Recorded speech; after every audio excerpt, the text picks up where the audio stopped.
Hello and welcome to Birdeye Live, the show dedicated to the digital transformation of local businesses everywhere. I am your host, Justin Meredith, and join me as we learn from industry experts about the how and the why for taking your business online and claiming the most valuable real estate on the internet, that first page of Google. Now, as we were going to learn today, and as well as, as a lot of people have probably heard, the first page of Google has expanded and there's a lot more, real estate out there that people can claim, as we'll dig into. But if you're tuning in live right now, feel free to say hello in the chat. We'd love to hear from you. Feel free to ask your questions. And so before we dig in, we have a very special episode today because we are joined by one of my favorite guests and good friends, Steve Wiideman.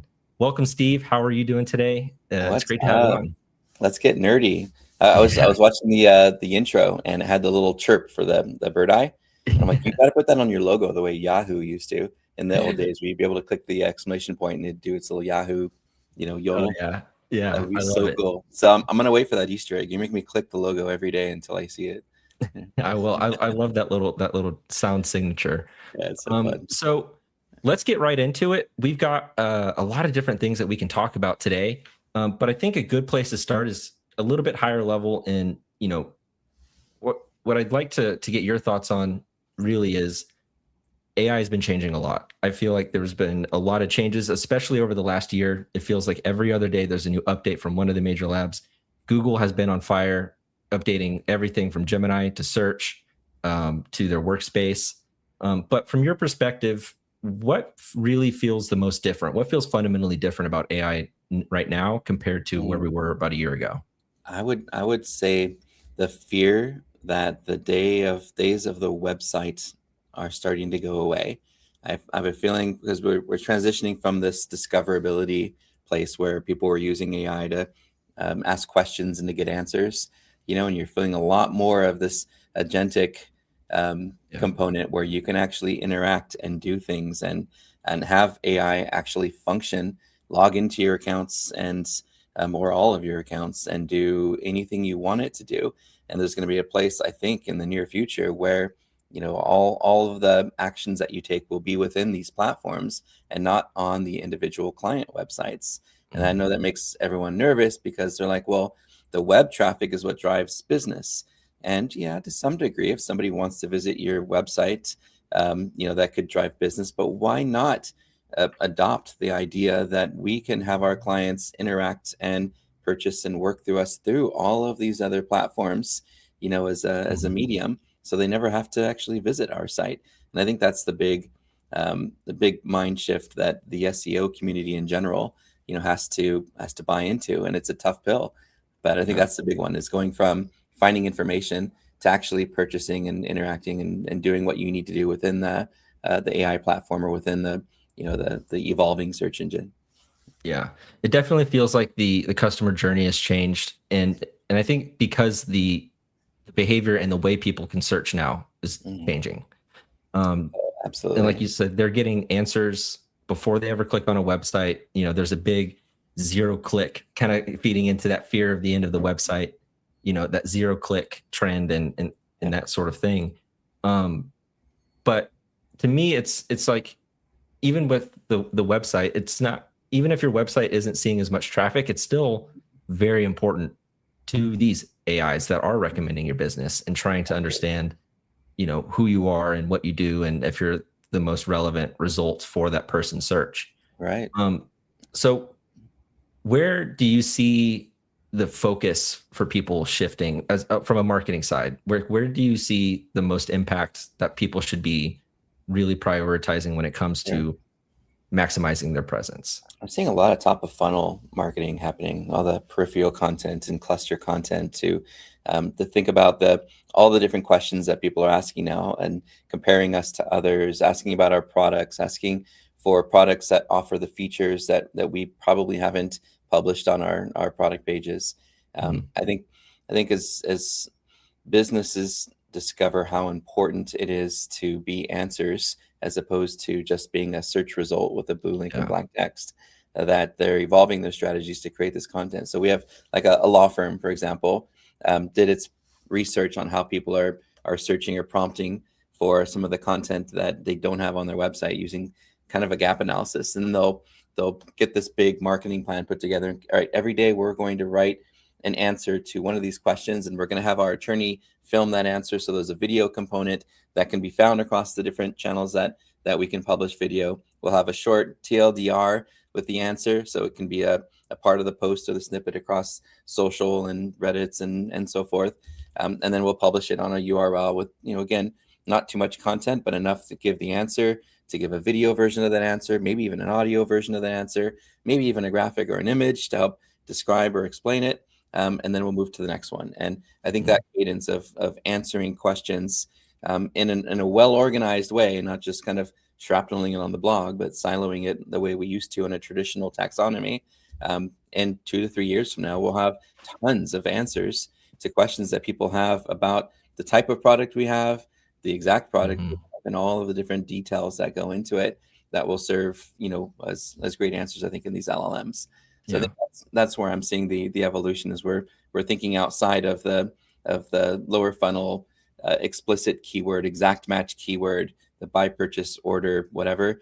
Those are still important to fundamental search, but I think the way that we're evolving is that we're now putting a lot more time and energy into creating those prompt libraries of what we want to show up for, creating the content for it, measuring to make sure it's actually improving, and how many times we just get displayed, get mentioned, get cited, and how much traffic we get when a link does exist in some of those results. But we're definitely seeing ChatGPT showing fewer links now than they used to. But yeah, I think that's where I see the trend happening, and where the train's going is let's make sure that that we've provided the answer that people are going to be prompting on our site and across all the different places that we can control content, from social and Reddits and forums and so forth.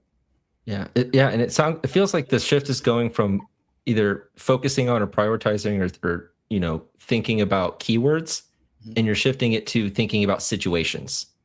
Intense. Intense.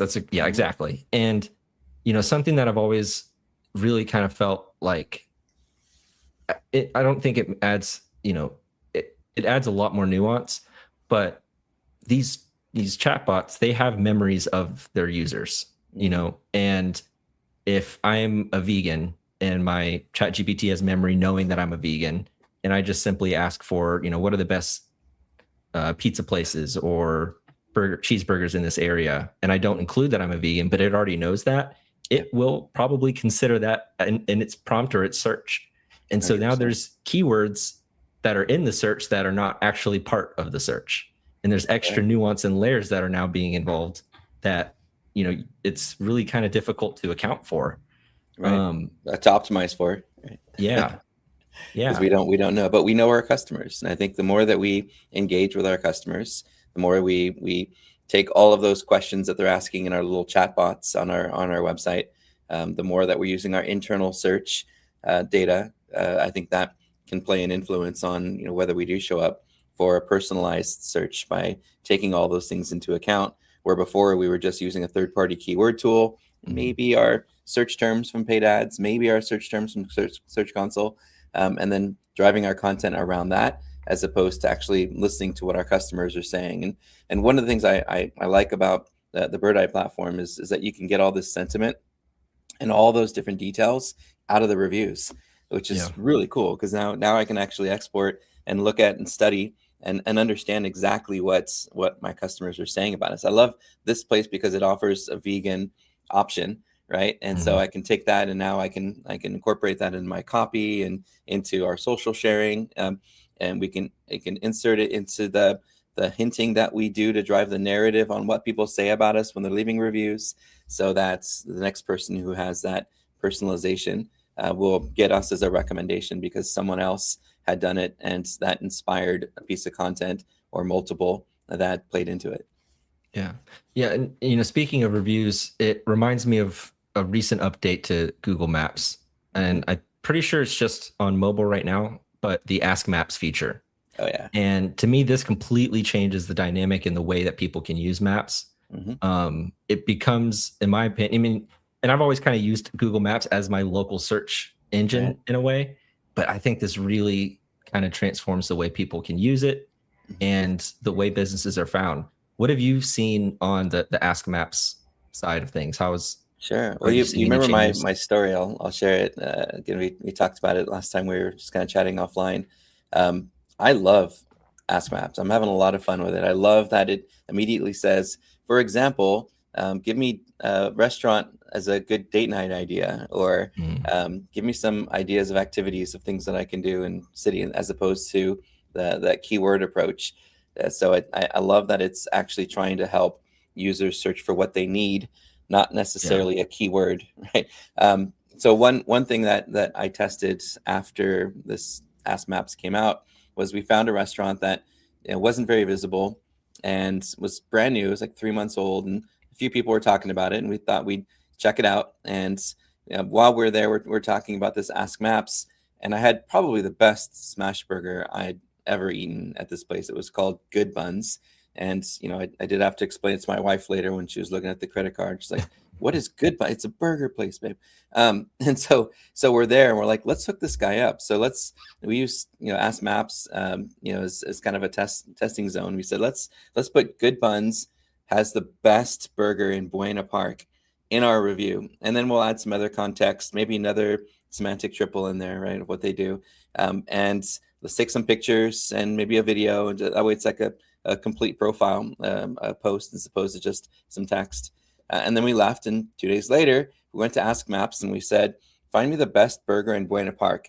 And number one was Good Buns. yeah, I was like, "Wow, that was fast." So they're really looking for those answer statements in the mm, reviews, at least for that one example that we saw. Now all we got to do is get all of our customers to think that way. Let's start creating T-shirts that say, "Good Buns is great for dot dot dot," and then have some logos of yeah, Yelp and Google Business Profile and Reddit, not just being obsessed about Google the way that we have been. So that yeah, was a lot of fun, and I love the feature. And I know a lot of SEOs are like, "But I'm optimizing for keywords. It's what I've done for 20, 30 years." And that's okay. I think it's just time to think a little bit differently, and to be that scientist experimentation mindset person that embraces all this change and has fun with it. Because fundamentally, if you're building great content and you're promoting that content online and you're looking at the search results to make sure you're always standing out, if you're doing those three things, you're always going to succeed in SEO. But if yeah, we're thinking about the concern and the uncertainty of AI search, these are some extra little learnings that you'll find yourself as you start experimenting and goofing around with some of those features. But yeah, good yeah. question about the Ask Maps. I love that. It's funny you say that, because I was talking with a colleague at work yesterday, and I was telling them about this exact story, and I actually Mhm. searched up Good Buns, and it's still the number one result. It's And amazing. it's very powerful, and it was outranking these other burger Mhm. places in the area that had Fat Burger's across the thousands, street. Uh-huh. yeah, thousands of reviews for these other places. Yeah. And I This think place is Good Buns brand had new. like It just 20 or opened. 30. Yeah. Yeah. And I wonder, do you think, because I saw your review in there, Yeah. do you think the quality of your review, because you Uh-huh. provided great detail and you provided a Yeah. bunch of photos, and Mhm. do you think because your review was so answer rich, it like really kind of helped carry I don't that? know, but I'm definitely going to be doing more experiments and definitely doing more tests and playing with it, doing just a photo, just a Yeah, video, just text. I'm going to be doing a lot of that kind of stuff as we continue exploring. It's so new, but yeah, I'm sure there could be a tie-in, but only way to know is just to continue yeah, testing. yeah. And it makes me wonder, with all this extra nuance and the different semantics that can go into how these models are finding businesses. And based on some of the data that we've seen on the Birdeye side with some of our Mhm. research reports, we've seen that impressions have gone down over the last couple of years. Yeah. But the number And more of now because they actually were over counting impressions according to Google. yeah, So almost like yeah, we can't even exactly. use impressions as a metric right now because of that gap. I would say just focus on clicks. You know. Yeah. And even in exactly with the clicks is that the number of clicks hasn't really decreased that much. And Yeah. so I think there is kind of a natural uh kind of shock of like these metrics are falling and these different things are happening, Yeah. but it does feel like at the same time a lot of that was fluff, and now we're starting to see a more efficient search, I and the hope so. conversion rates may be, could start to improve because people are actually getting the answers that are relevant to them. Yeah. And if your business is the relevant answer, you're going to see that conversion. I think there's a couple of things there too to unpack. I think the first one is when you do launch some new page of content, a lot of times in the first few months, Google's going to test that page for some really broad search terms, and you're going to see those broad search terms drive tens of thousands of impressions. An example would be an attorney we work with who specializes just in one state. They were being seen when they first deployed a page. Across all the states, they were just getting just thousands of impressions, and we saw the impressions as a broad search term without the geo modifier on it. And then over time, we started to see this decline over a course of several months. And now all the keywords that we saw were the search term and a lot of the near me and state modifier on it. So a lot of times that's kind of what you see in the first few months as Google's experimenting with how that page could be relevant to users in different places, different types of users, different user experiences. And then over 12 months to 2 years, Google's pretty much dialed in what that page should be appearing for, and the quality of it will determine again how high it is, and quality being determined by how users stay on that page and how other websites are referencing, citing, linking to, and so forth. So there's that piece of it. And then I think the other component is you're looking at metrics, is like you said. I think they're just getting better at understanding what the intent of the user is based on their previous searches and how they've interacted, within, the AI and Geminis and ChatGPTs to determine what they're going to like or not like. I'm sure they're picking up those biases, and I love it personally as a user. Sometimes it's a little cheesy. Sometimes I'll search for something on ChatGPT and it says, would you like some optimization tips about this? I'm like, no, I was just looking for a coffee place. Like I'm not doing SEO right now. Stop it. But I use it so much that it's starting to give me, answers at the end that, aren't really relevant to what I was looking for, simply because it knows me so well. So I just kind of laugh at that. But that's the curse of being a marketer, I suppose. Yeah, I definitely deal with lingering memories of work stuff in my personal searches and personal stuff in my work searches and all that kind of stuff. It's definitely, you can kind of tell, like, if you look at it over time, these things are learning, and they are getting better, and they're getting more relevant to you. And so kind of like going back to what you were saying with that law firm example of recording the videos and putting the too long didn't read, how does this apply to multi-location businesses and the kind of content that they can put out? Yeah, when you've got 1,500, 1,600 locations, it's not always the easiest thing to try to scale, right? You don't have full-time writers who are there writing content for those pages. So a lot of how we've been trying to handle it, there's kind of two different directions. A study we did several years ago on local pages, we studied 300 location pages, and we tried to understand what, in a traditional search standpoint, is the differentiator between those that perform well and those that don't. And the very first attribute was hyperlocal content, meaning content that's relevant to that area. And we're not talking about temperature and things that are irrelevant. You tie in things like, for a restaurant, you may say something like, IHOP is 3 blocks down from such and such park. If you're looking for a restaurant near a park to go for a picnic, or 2 doors down from, such and such venue or stadium, if you're looking for a place to go before or after the game or after the concert, right? It's really tying in, what you do to where you are a lot better than just putting the same content across 1,600 pages. So we do that dynamically by doing the research, which took us a good part of a year and a half the first time we did it. And then right after we finished, AI came out. The AI, the way we know it today, came out, and now we can automate that. But boy, to take a year and a half to write and research that much content, it's like, thank God we don't have to do that anymore. So the hyperlocal content helps because it solves for those longer queries, those longer prompts, those help me find a place that is X, right? You don't get that in traditional search. The second part is the intent pages, right? It's we're just doing this with a client that just started working with us, and we said, hey, you've got a really good location page. It's perfect. And Minneapolis is one of the cities, and it talks about what you do. But your venue, your event place, you've got some really good reasons people go to that for birthday parties, for bachelor parties, for corporate events, right? You've got a lot of cool things that we could create intent pages for. So when somebody looks for event venue in Minneapolis, or place to have a 30th birthday party, bachelor party ideas, and so forth, where they're in that region, those intent pages are phenomenal for hitting it right on the nail for what the user's looking for. And you don't need many of them. Usually between 5 and 10 is more than enough to make sure that that we've hit all those primary reasons people like to go to our place or to buy our products. So that the intent page, and then you do the search. One of my favorite examples is like, find me a place that has breakfast specials in La Mirada, and the result would be like IHOP, and the citation would be the IHOP specials intent page underneath the IHOP La Mirada URL.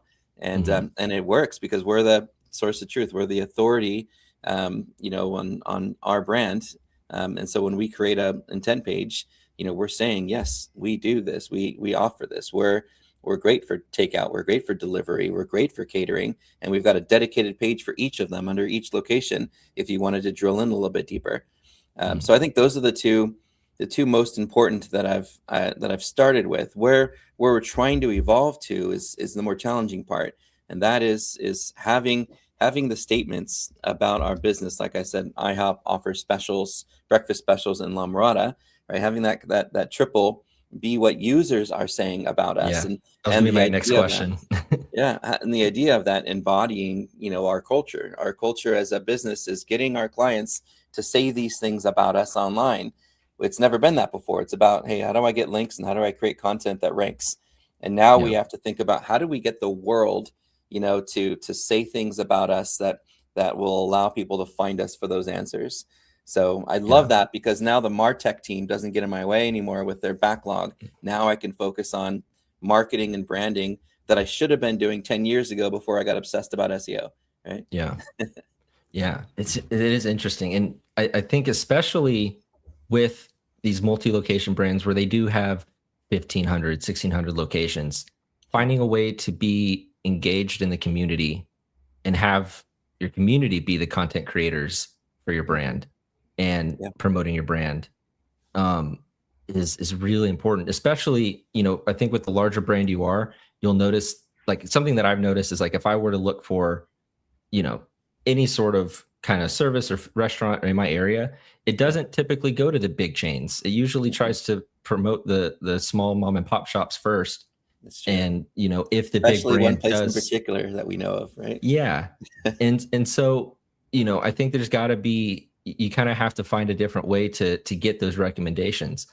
Something that I've read recently is the Google kind of the search ecosystem has kind of shifted to really be completely backed by Gemini, whether it's AI mode, the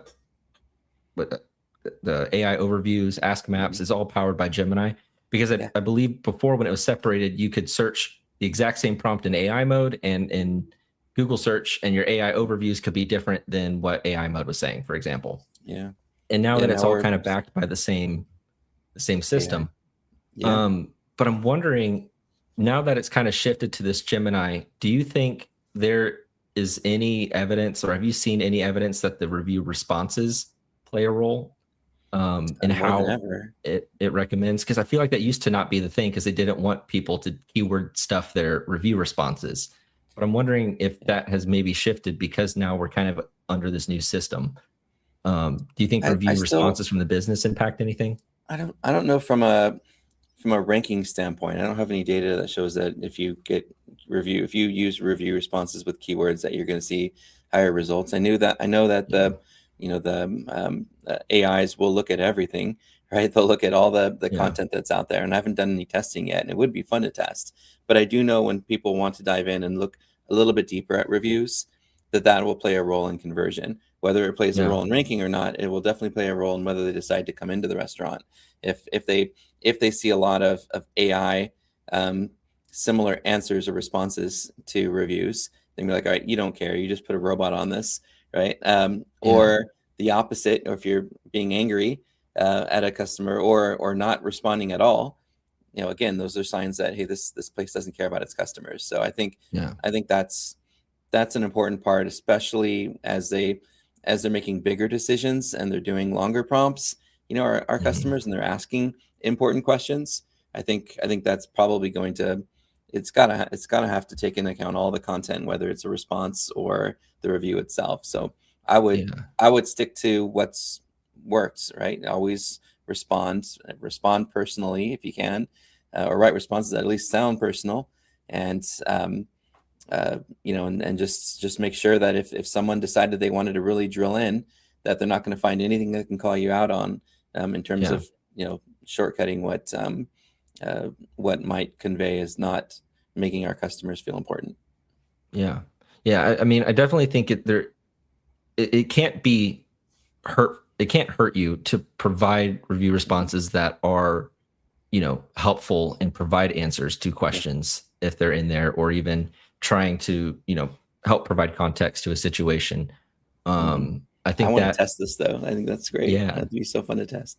because I'm curious, because I mean, I know when I've messed around with Ask Maps, and I've seen examples where I'm, like I was recently looking for a new vet clinic in the city I live in, Mhm. and I was asking about, how are they with anxious dogs or senior dogs, or, what's the pricing like?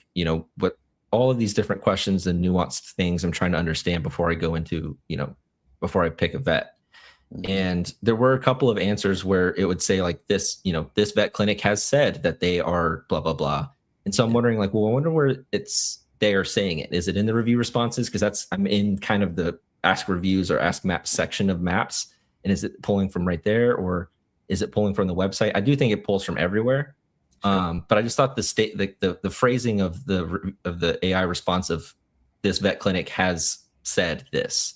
It makes it If you seem can more like it's a post or something. if you can pull out an entity from that and do a site operator in Google, that would help determine whether the phrase is actually used on the website, like anxious. Yeah. So you could do site, vet whatever.com, and then in quotes do anxious and see if it's there.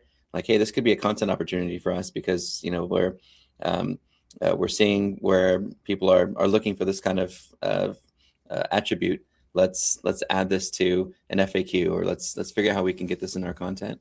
You're right though. That Yeah. I think the reviews are the most amazing catalyst to creating the best content on your website, especially Yeah. with titles and meta descriptions. When I am experimenting with ideas for titles and metas, whether I use them or not, I'll always upload reviews, and I'll say, hey, based on these reviews and using a strong USP and keyword and call to action, help me write the best title and meta description. And Yeah. one of the chains that we help, it came up with something like, I love how the customer service and casual atmosphere make this place my favorite place to hang out. And so you rework that into a description. It's like, come to the coolest, most casual restaurant that our customers say is a great place to hang out at. Now we've like hit it on the nail for exactly what they liked about us in the description, which boosts our CTR and Mm. helps our user signals in search. Yeah. So I want to zoom out from just SEO to digital marketing, because I do think that those, areas are converging. I think they're Yes. starting to become more of a, you know, connected effort. Right. And more so from like what you guys are doing, at uh your agency. How are you using AI? Whether So it's many for your ways. clients or for your own branding. What are the Mhm. different ways you're using AI as a marketer? AI has definitely helped speed up our process for doing some of the research we do, especially around keyword research and clusters and ontology and taxonomy and site structure. It has just saved us hours and hours and hours of that. When we're doing our audits now, we're incorporating things that look at the broader digital marketing landscape. And so for a local audit, for example, if we're looking at a specific location in our audit as an example, we'll take all those keywords it should be appearing for and kind of say, here's kind of where we are in Google and Bing, which is, are used in Gemini and ChatGPT. But we're also looking at LLMs, and we're putting in prompts that are based on those semantic triples. Um, and Mhm. and we're putting a little table together, and it says, here's where you appear in ChatGPT, in Perplexity, in Claude, in Gemini, and then we next level it and we go to social, and we take the same concept of those same prompts that come from those semantic triples, and we have columns for where did I show up in Facebook and maybe Meta AI, in Instagram, in TikTok, right? And 90% of the time, you don't find the brand there because they're not taking those passages from their website and those things that they do, those semantic triples, and representing them on social media. So, again, two different tables. One table of here's where we appear for the LLMs, where we took our keywords and evolved them into prompts. And then here's where we appear in social media, the social media platforms that matter to us. I mean, was it like 2 or 3 years ago, Dwayne Forrester was talking at an event about how 51% of Gen Alpha and Gen Beta don't even trust Google. They use exclusively TikTok and Instagram to search for things. Yeah. So it's like we should be representing our content and what we do and who we are across all of the places that people are going to look us up and do research or non-branded queries. It's a great point. Yeah, I think that's something that is, I mean, and it feels like the capabilities of these tools and models, like you said at the very beginning, are becoming more agentic, and you're able to do more than just insert stuff into a chat bot and try to get a good output, from just writing marketing emails. And now you're able to do so much more. And I think that's going to continue. It feels like just this week, we already, are seeing more updates from these models talking about the different apps they can connect to and the computer use and all of the, operational things that they're starting to accomplish. I know tools like, Claude Code is becoming really big, and people are starting to, and Codex are starting to learn how to start coding themselves and building tools for themselves. And all our peers are whining about how tired they are from vibe coding all night. Yeah, it's so funny. You're going to have a t-shirt that's going to say, you down with, NPC? Yeah, you know me. Yeah. So it's going to get wild and crazy, and then it's going to dial back a little bit like it always does. Everyone, I mean, it's a transition from a world we've lived in for 30 years into a new world of you can do anything. And it's not just for the results of what we're doing, but the reason is, again, how do we become a better business? How do we use this to make our business better and to get customers to love us more? Not just how can we use this to hack Google, right? Yeah. And speaking of transitions, something that I've observed is last year, 2025, especially when it came to Google and search, it felt like it was really the year of experimentation. It was kind of when they started branching out more with AI mode and the AI overviews. I think 2024, around this time, AI overviews came out. And then around this time in 2025, AI mode came out. And then around this time, Ask Maps came out. But it does feel like they're starting to get the results of all these experiments and start implementing real kind of foundational changes to their experience. Right. And I know that there was a recent Google search update. I think it was it the April or the March core update? In terms of what you've seen and how these experiences have changed, is there one in particular that seems to have the most impact?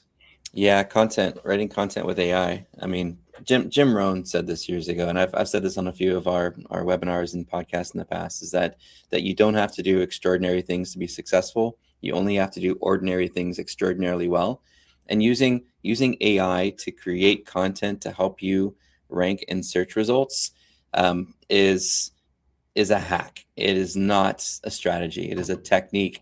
And it worked for 2025, and it worked a little bit in 2024. But to think long term that you can just create an agent that just pumps out thousands of pages of content for you to show up and rank in search results, and to expect that to be a good long term strategy, even if it works initially, is being a little bit naive, maybe even a little bit ignorant. I would say that everything that you create, it can be inspired by in terms of research and data and outlining by AI. But when you're writing your content, write from the brand, from the heart of the brand, about who you are and experiences you've had and what your customers, say about you. make your pages absolutely something that a human will see and say, this was obviously created by the brand, not created by a robot to try Yeah. to appear when I'm performing a query. And I'm seeing that same 2005 techniques of automated tools that will blast your semantic triples across the web and semantic content everywhere, your vectors. And I'm seeing a lot of automated tools for content generation. We're just going back and repeating ourselves in history, and it's not going to end well. So if you're taking these shortcuts, think about it. Yeah. And it's kind of like you were saying, is like it could work initially, and maybe that's because when you post something new, like you said, Google may experiment with that page to see where it's relevant, and then over time it'll eventually realize it's not. But it also reminds me of this still goes back to the same stuff that you and I were talking about in 2020, 2021, before all this AI stuff. And we were talking about what kind of content really truly helps impact a business's visibility and their ranking. And it was helpful content and authentic responses and answers. And it still comes down to that, in my opinion. It's is the stuff you're putting out there, whether it's on your website, whether it's on social, does it add value? Is it something novel? Can you provide social proof? And these EEAT signals that we've talked about, Google keeps reiterating, look, we're not crawling your page and looking for EEAT. What we're doing in our quality guidelines is telling our quality guideline reviewers that to look for those things that show authenticity, that show our expertise and our experience, and that we're an authority, that we prove to customers, to users, so that when they get to our page, they stay on our page and purchase through us or transact or take action, as opposed to going back to Google, and choosing another result. There's no web crawl EEAT, that I'm aware of, or anything on that. This is about creating something great for our customers, taking all their feedback that they give us and all those wonderful reviews, and turning it into the content that that hits the nail for people who are just like them. Yeah. So before we wrap up, I wanted to kind of get your opinion and your thoughts on the future and where you think things are headed. We're almost through 4 full months in 2026. It feels like it's been a year's worth of changes and updates. But for the remainder of 2026 and maybe even beyond, where do you see the landscape shifting? Where do you see marketing as a whole, digital marketing? What's your vision for what the future looks like in the next 6 to 18 months? Sure. Well, I think it's apparent that AI is going to continue to be a big part of how we transact and find information online. I think all of us in the digital marketing industry are already paying attention to it. So I don't think they need to be told that you should start paying attention to it. I think we're already paying attention to it. I think the best thing that we can do as marketers, is experiment and test and continue to learn from each other, and learn from our customers. I think that's where, when voice finally becomes the point where we don't need to be looking at these things anymore. I think Amazon was the one talking about it before the pandemic, and they said we're hoping to work toward a world where we can untether ourselves from our mobile devices. One of the reasons Alexa came out to begin with. And I feel like that vision is finally going to come to fruition. It didn't work in the first iteration with the Google Action Console. We thought it might be able to, and we could do some cool things with Google, but nobody did commerce there. Well, now they're going to. Now with instant checkout and all the integrations with ChatGPT and eventually with Claude and with Gemini, we're going to be able to transact. So I would position ourselves as businesses to be ready for and to work with partners that can help us to make sure people can transact with us on these platforms and not just find us, not just discovery, and to not, even though influencer and user generated content are important and are going to continue to be important, to not neglect that upper funnel content and continue to produce good content on our website that will be used by those LLMs, even if they don't drive traffic. Yeah. It's interesting what you say about voice. And I think you're totally right. I think voice will continue to improve on the platform side. And I think it will continue to increase on the search, the user side, because I think as people get more used to asking these longer, more nuanced questions, Right. there's almost, not laziness may be harsh of a word, but maybe, where it's like, I don't want to have to type out this, 3-minute or this 3-sentence long search because I want to find something specific. I'm just going to talk to it. Yep. And I think as the habits start to change from best burger near me to what's the best burger that has an outdoor patio that's dog friendly, people are going to be like, okay, it's just easier to talk. And as the platforms improve on that, I think we're just going to see that kind of usage really skyrocket. And so I think that's for real this really time. Yeah, for sure. Yeah. I think I saw a study yesterday that was like 58% of users who are looking for something local on an iPhone are starting their search with "Hey Siri." Mhm. So I started to use Siri a little bit more as well, especially walking the dogs. My hands are full. I have my headphones in. It does make things a lot more helpful. I'll be curious to see how Apple makes Siri a little bit smarter. Gemini, I think, wasn't that yesterday's Google that broke Cloud? me. I was like, "Are you kidding me? Yeah. Really? If that's real and it's not April Fool's, it's already several weeks after Yeah. that." So yeah, Apple sounds like they're going to be using Gemini to power some of their AI, but for local searches, I mean, they're still going to use Apple Maps, not Google Maps. So we need to start paying attention to Apple Business because they want to be a contender in the local space and not just be a navigational tool. They want to be a discovery tool as well. So I would definitely keep your eye on Apple and not be too biased on Google Maps now that we can do a little bit more with Apple Business. Yeah, it'll be really interesting to see kind of how they enter the fold. I feel like they've always been kind of hanging back. Let's see how things go, and then we'll kind of dip our toes in where we know that it's proven to work. Yep. And I guess the last point I want to talk about before we jump off is something I've noticed in my own behavior as a marketer, and something that I think probably a lot of people may be experiencing without even knowing it, is as these models get smarter, their prompts could get lazier. Yeah. Like I've noticed that when ChatGPT first came out, I would write these elaborate prompts. Like I think you and I in past webinars have talked about this prompt format where you provide context, and you provide guardrails, and you set the role and all these things. And now, because I feel like these models are so much smarter and it knows things about me and it knows what I work on, it's a lot faster. But I still think that those prompt techniques are very important. And I've noticed that whenever I do take the time to do that, my outputs are a lot better. Even if it's just a normal chat interface, or if I'm creating an agent or building vibe coding, taking the time to set that context when working with AI really does improve, the result. And I think that's just something marketers need to think about, is because it's easy to let your prompts get lazy. That's for sure. And I feel like it'd be helpful for everybody, not just marketing people, to take just a basic AI class on prompting and how to create prompts, because with the right prompts, you can do some really cool things. You can save a lot of money. You can do some great research.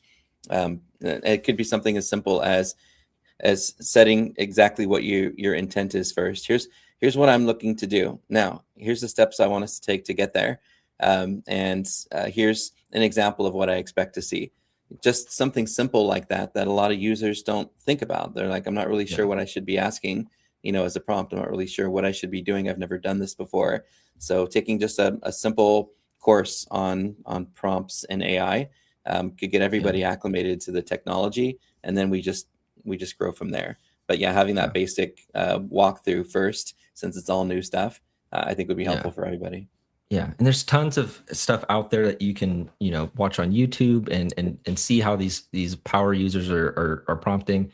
I just think that's a skill that even for the younger generation, the kids coming through school, knowing how to prompt well and use these tools well is going to be extremely, extremely important. And I just see this future where there is and I see it all the time where people will, they'll come to me because they know I nerd out on AI all this stuff all the time.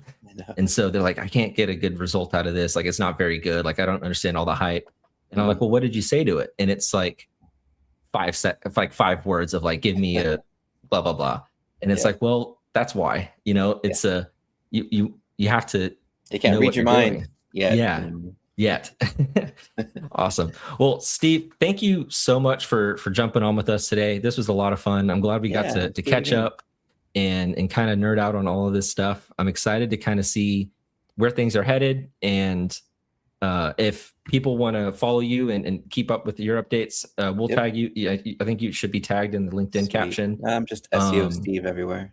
SEO Steve. I love it.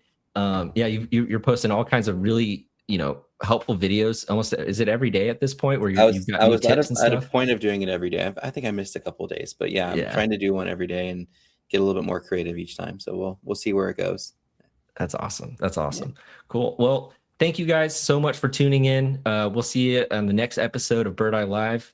Be sure to follow us on LinkedIn and wherever you're watching, YouTube, X, Facebook. We're everywhere. But until next time, we'll see you guys later. Bye. You're curious about using AI, but you don't want AI that puts your brand at risk. Because if the communication is inconsistent and non-compliant, you risk losing customers' trust.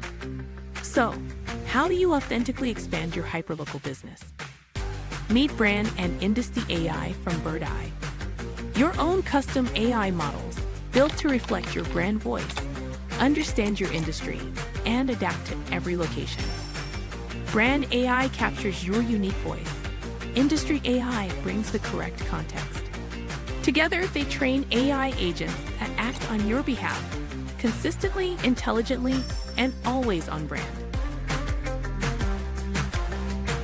These AI agents don't just personalize content, they deliver outcomes that matter to your business.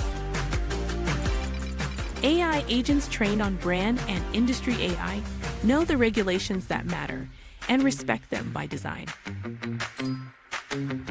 Leading businesses across all industries are adopting AI built for them. And for teams managing hundreds of locations, custom LLMs tuned to the brand and industry redefine scale and consistency. This is not just automation. It's AI that speaks your brand and understands your industry. Your brand, your industry, your market. AI that acts for you on your terms. This is Brand and Industry AI.